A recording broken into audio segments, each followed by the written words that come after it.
UAE మంత్రులతో భేటీ అయ్యారు. 25 కీలక సమావేశాల్లో పాల్గొన్నారు. గల్ఫ్ దేశాల్లో ప్రవాసాంధ్రులతోనూ సమావేశమయ్యారు సీఎం చంద్రబాబు. ఏపీలో పెట్టుబడులకు ఉన్న అవకాశాలను వివరించారు.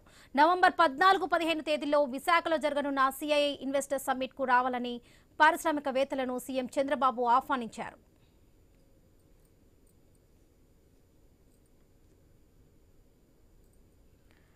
రైట్, ఇక ఏపీ సీఎం చంద్రబాబు పర్యటనకు సంబంధించి పూర్తి అప్డేట్స్ మా ప్రతినిధి కాంతి అందిస్తారు. కాంతి, పర్యటన ముగించుకున్నటువంటి సీఎం చంద్రబాబు నాయుడు హైదరాబాద్ కి చేరుకున్నారు. పెట్టుబడుల లక్ష్యంగా 3 రోజుల పాటు దుబాయ్ లో పర్యటించారు ఏపీ సీఎం. ఈ పర్యటనలో ప్రముఖ వ్యాపారవేత్తలు, యుఏఈ మంత్రులతోటి 25 కీలక సమావేశాల్లో పాల్గొన్నారు. అలాగే గల్ఫ్ దేశాల్లోని ప్రవాసాంధ్రులతోటి కూడా సమావేశమయ్యారు.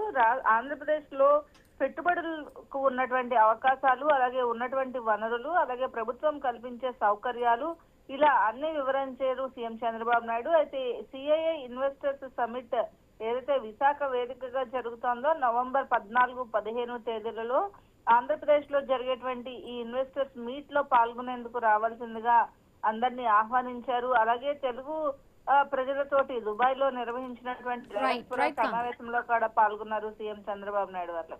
Right Kanthi, thank you. ఇవి ఇప్పటివరకు